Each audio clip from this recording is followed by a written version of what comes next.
আসসালামু আলাইকুম। সংবাদে আপনাদের সবাইকে স্বাগত জানাচ্ছি। আমি ফিরোজ তোহা। শুরুতেই আরবে কেবলস সংবাদ শিরোনাম। বাংলাদেশের সর্বশেষ গুরুত্বপূর্ণ আপডেট সংবাদে আপনাকে স্বাগত। শুরুতেই সংবাদ শিরোনাম, পরে বিস্তারিত।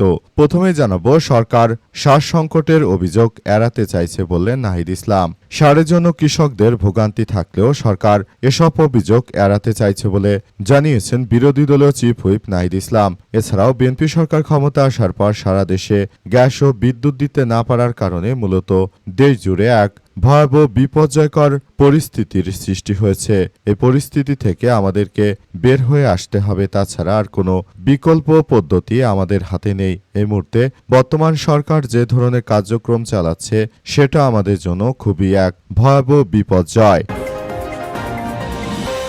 এরপর জানাবো, রাষ্ট্রীয় সম্পর্কের পাশাপাশি রাজনীতিতেও সুসম্পর্ক চায় চীন বললেন স্থানীয় সরকার মন্ত্রী মীর শাহ আলম জানিয়েছেন, আমরা চীনের কাছ থেকে 25 টাকা ইউনিটে বিদ্যুৎ কিনছি, অথচ আদানির কাছ থেকে শেখ হাসিনা 15 টাকা দরে বিদ্যুৎ কিনেছিল। সেটা নিয়ে এতদিন শুধু সমালোচনা করত বিএনপি, এখন তারা সেই একই বিদ্যুৎ 25 টাকা দরে কিনছে। তাহলে বাংলাদেশের মানুষের টাকা যাচ্ছে কোথায়? বিষয়টি পরিষ্কার হতে পেরেছেন। এদিকে ভারতীয় পানি আগ্রাসনের বিষয়ে আরও বেশি সজাগ থাকব বললেন পানি সম্পদ মন্ত্রী। ভারতীয় পানি আগ্রাসনের বিষয়ে বাংলাদেশ আরও বেশি সজাগ থাকবে বলে মন্তব্য করেছেন পানি সম্পদ মন্ত্রী মোহাম্মদ শহীদুদ্দিন চৌধুরী। তিনি বলেছেন, ভারতকে চিন্তা করতে হবে, বাংলাদেশ তাদের পাশের একটি বন্ধুপ্রতিম দেশ। বন্ধুত্বের সম্পর্ক কতটুকু ইতিবাচক হওয়া দরকার সেটি তাদের বিবেচনা করা উচিত। এবারে জানাবো, বিগত 17 বছরের জঞ্জাল সাফ করতে সময় লাগবে বললেন বিএনপির নেতা নজরুল ইসলাম খান। বিএনপি নেতা নজরুল ইসলাম খান জানিয়েছেন যে, আমরা বলে দিতে চাই, বর্তমান সময়ে যে ধরনের কার্যক্রম চলছে আসলে এখান থেকে আমাদের বের হয়ে আসা সময় লাগবে। আমরা আরও বলে দিতে চাই, এই মুহূর্তে আমরা বিষয়গুলো খুবই গুরুত্ব সহকারে দেখছি বলে জানান তিনি আরও জানান, আমরা মনে করি বর্তমান সময় যে ধরনের কার্যক্রম পরিস্থিতির সৃষ্টি হয়েছে সেখান থেকে আমাদের সবাইকে বেরিয়ে আসতে হবে এবং পালিয়ে যা স্বৈরাচার ফ্যাসিস্ট শেখ হাসিনার উক্ত জঞ্জালকে ঠিক করে বিদ্যুৎ ও গ্যাস দিতে নাকি 2 বছরের বেশি সময় লাগবে বিএনপির। এবং সর্বশেষ জানাবো, 15 মামলায় খালাস পেলেন মির্জা আব্বাস। বিনা দরপত্রে 18টি সরকারি বাড়ি বিক্রি করে সেই টাকা আত্মসাৎ করেছিলেন বিএনপির মির্জা আব্বাস। 127 কোটি 64 লক্ষ 19,059 টাকা দুর্নীতির অভিযোগে 2007 সালে দায়ের করা 15 মামলায় বিএনপির স্থায়ী কমিটির সদস্য প্রধানমন্ত্রীর রাজনৈতিক উপদেষ্টা মির্জা আব্বাসকে খালাস দিয়েছে আদালত। এখন আওয়ামী লীগ যেহেতু নেই, এই সুযোগে এই সব মামলা থেকেও খালাস পেয়ে যাচ্ছে বিএনপির এই সব সন্ত্রাসী চাঁদাবাজ নেতারা। মূলত তারা আবারও দেশ জুড়ে এক ত্রাসের রাজত্ব সৃষ্টি করছে। বলা যাচ্ছে না যে বাংলাদেশ আসলে কোন দিকে যাচ্ছে। বাংলাদেশ তলাবিহীন ঝুড়ির দিকে এগিয়ে যাচ্ছে। আশা করা যায় আগামী কয়েক মাসের মধ্যে বাংলাদেশের মানুষ হয়তো ভাত পাবে কিনা সেটিও বলা কষ্ট, কারণ এই মুহূর্তে যেভাবে গ্যাস ও বিদ্যুৎ দিতে পারছে না দেশটাকে, যে ধ্বংসের দিকে ঠেলে দিচ্ছে এই তারেক রহমানের সরকার, এখান থেকে আসলে এই মুহূর্তে বাংলাদেশটাকে একটি ভয়াবহ বিপর্যয়কর পরিস্থিতি থেকে বের করে আনা আসলে এই মুহূর্তে সম্ভব নয়। কারণ অবস্থা এতটাই বেগতিক হচ্ছে যে এই সরকার আসলে যা শুরু করেছে সেটি আমাদের জন্য খুবই এক ভয়াবহ বিপর্যয়কর পরিস্থিতি হিসেবে দেখা হচ্ছে। প্রিয় দর্শক, এতক্ষণ শুনছিলেন সংবাদ শিরোনাম, এবারে বিস্তারিত। তবে তার আগে বন্ধুরা অনুরোধ থাকবে, এই সংবাদটিতে একটি লাইক দিন। এই চ্যানেলে আপনি নতুন হয়ে থাকলে আমাদের সংবাদটি দেখতে দেখতে চ্যানেলটি সাবস্ক্রাইব করে রাখুন। কমেন্ট করে বন্ধুরা আপনার মূল্যবান মতামত জানিয়ে দিন আপনি বিশ্বের কোন দেশ থেকে বা বাংলাদেশের কোন স্থান থেকে আমাদের সংবাদটি দেখছেন এবং শুনছেন। আর বন্ধুরা, সংবাদটি আপনার সোশ্যাল মিডিয়া ফেসবুকে শেয়ার করে বন্ধুদেরও দেখার সুযোগ করে দিন। গাজা যুদ্ধে আপনি যদি নিরীহ ফিলিস্তিনিদের ভালোবেসে থাকেন বন্ধুরা, কমেন্ট বক্সে কমেন্ট করে পুরো বিশ্ববাসীকে আমাদের এই তাজা আপডেটটি দেখার সুযোগ করে দিন। আর বন্ধুরা, বিশ্বের যেখানেই থাকুন দেখতে থাকুন আমাদের এই লেটেস্ট আপডেট সংবাদ। এবারে বিস্তারিত।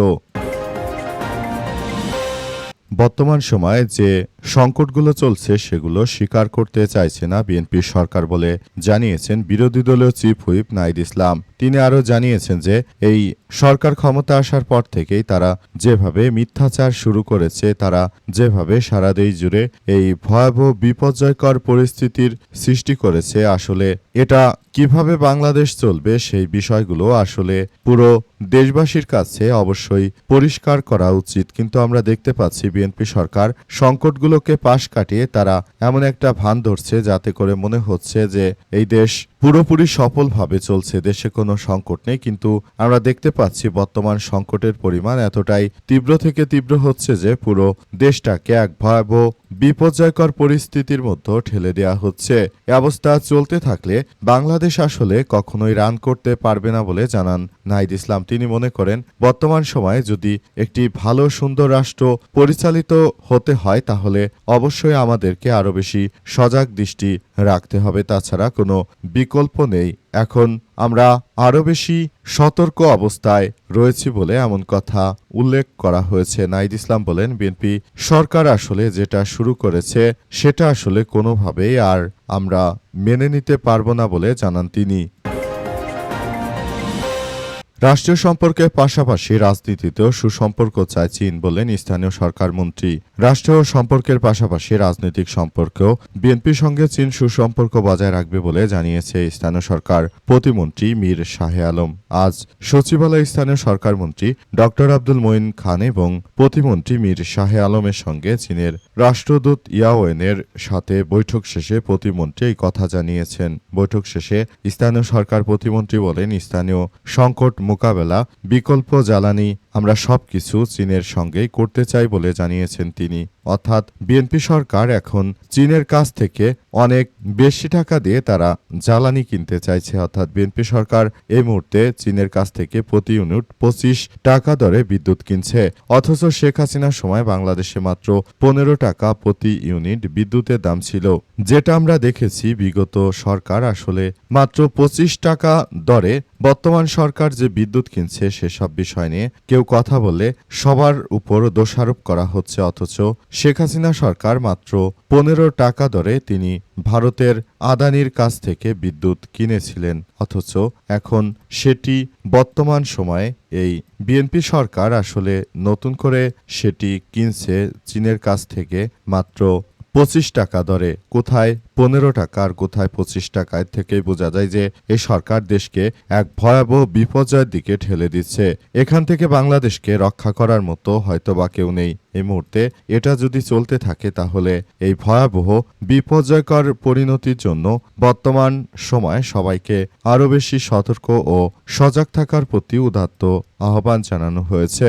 এ অবস্থা আসলে চলতে দেওয়া যায় না, খুবই এক ভয়াবহ বিপর্যয়কর পরিস্থিতির দিকে চলছে বাংলাদেশ। এখান থেকে আমাদেরকে বের হয়ে আসতে হবে, তাছাড়া আর কোনো বিকল্প আমাদের হাতে নেই। ভারতীয় পানি আগ্রাসনের বিষয়ে আরও বেশি সজাগ থাকব বলেন পানি সম্পদ মন্ত্রী। ভারতীয় পানি আগ্রাসনের বিষয়ে বাংলাদেশ আরও বেশি সজাগ থাকবে। তারা বাংলাদেশকে পানি দিতে চাচ্ছে না, তাদের মূল উদ্দেশ্য হচ্ছে বাংলাদেশকে একটি ব্যর্থ রাষ্ট্রে পরিণত করতে চায়। বর্তমান সময়ে যে ধরনের কার্যক্রম শুরু হয়েছে, ভারত যেটা আমাদের সঙ্গে করেছে সেটা আসলে কোনোভাবেই গ্রহণযোগ্য নয়। তাই আমরা বর্তমান সরকার মিলে পুরো পরিকল্পনা সাজিয়েছি যাতে করে আমাদেরকে ভবিষ্যতে আরও সুন্দর ও সমৃদ্ধির পথে এগিয়ে যাওয়া যায়, সেই বিষয়গুলো নিয়ে আমরা কার্যক্রম চালিয়ে যেতে চাই বলে এমন কথা উল্লেখ করা হয়েছে। তিনি আরও জানিয়েছেন যে ভারতের সঙ্গে প্রতিটি নদীর পানির হিস্সা হবে ন্যায্যতার সাম্যতার ভিত্তিতে। তাছাড়া আমরা বিষয়গুলো আসলে আর বলতে পারছি না। বর্তমান সময়ে যে ধরনের কার্যক্রম শুরু হয়েছিল এবং এই সরকার ক্ষমতা আসার পর বিএনপি যেভাবে এগিয়ে যাচ্ছে, আশা করা যায় ভারতের সঙ্গে আর কোনো ধরনের নতজানু পররাষ্ট্রনীতি আমরা মেনে নেব না। ভারতের সঙ্গে আমাদের সম্পর্ক হবে ন্যায্যতা সাম্যতার এবং এই সুন্দর সম্পর্ক আমরা গড়ে তুলতে চাই যেখানে কোনো ধরনের হানাহানি মারামারি থাকবে না, শুধুই বন্ধুত্বপূর্ণ একটি সম্পর্ক থাকবে ভারতের সঙ্গে আমাদের বলে এমন কথাই জানিয়েছেন পানি সম্পদ প্রতিমন্ত্রী। তিনি আরও জানিয়েছেন যে আমরা বিষয়গুলো নিয়ে খুবই গুরুত্ব দিচ্ছি, আশা করা যায় খুব শীঘ্রই আমরা ভারতের সঙ্গে আরও দ্রুততম সময়ের মধ্যে পদ্মার ন্যায্য হিস্যাসহ আমরা এই বিষয়গুলো নিয়ে খুবই গুরুত্ব সহকারে দেখছি। আমরা অত্যন্ত গুরুত্বর সঙ্গে এই বিষয়গুলোকে খুবই কার্যকর পরিস্থিতির দিকে ঠেলে দিচ্ছি বলে জানান তিনি। বিগত ১৭ বছরের জঞ্জাল পরিষ্কার হতে সময় লাগবে বলে জানালেন বিএনপির নজরুল ইসলাম খান। বিএনপি নজরুল ইসলাম খান আরও জানিয়েছেন যে বিগত ১৭ বছর ধরে স্বৈরাচারে যে জঞ্জাল ছিল সেই জঞ্জাল পরিষ্কার করতে আমাদেরকে সময় লাগবে। আমরা এই জঞ্জাল পরিষ্কার করার জন্য আমরা কার্যক্রম চালিয়ে যাচ্ছি বলে জানান তিনি। তিনি আরও জানিয়েছেন যে আমরা পুরো বাংলাদেশটাকে সুন্দর ও সমৃদ্ধির পথে এগিয়ে নিতে চাই, সেজন্য আমাদের একটা যথাযথভাবে সময়ের প্রয়োজন এবং সেই সময়টিকেই আমরা কাজে লাগাতে চাই বলে জানিয়েছেন তিনি। তিনি আরও জানান পুরো বাংলাদেশটাকে আমরা সুন্দর ও সমৃদ্ধির একটি রাষ্ট্র কাঠামোর দিকে এগিয়ে নিয়ে যেতে চাই বলে জানান এবং তিনি আরও জানিয়েছেন যে পুরো বাংলাদেশটাকে আমরা সুন্দর ও সমৃদ্ধির পথে এগিয়ে নিয়ে যাওয়ার জন্য এই মুহূর্তে আরও বেশি সতর্কতার সহিত কার্যক্রম চালিয়ে যাচ্ছি। এই মুহূর্তে আমরা বাংলাদেশটাকে এক অনন্য উজ্জ্বল দৃষ্টান্তের মধ্য দিয়ে নিয়ে যাব, তবে এর জন্য আমাদের একটু যথাযথ সময় লাগবে বলে জানিয়েছেন তিনি। তিনি আরও জানান বিষয়গুলো অত্যন্ত গুরুত্ব সহকারে আমাদেরকে দেখতে হবে। তাছাড়া আমরা আর কোনো কিছুতে কোনো ধরনের কার্যক্রমে আমরা আর পিছপা হতে চাই না বলে এমন কথা জানানো হয়েছে।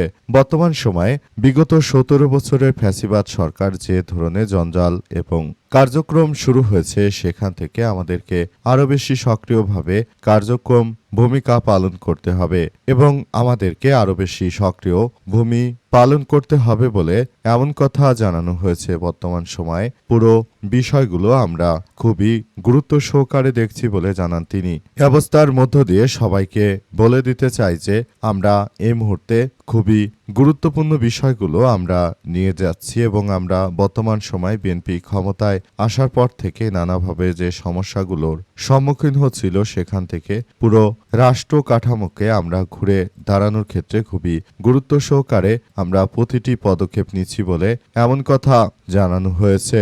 বর্তমান সময়ে এটি আমাদের সবার জন্য খুবই গুরুত্ব সহকারে দেখভাল করা হচ্ছে।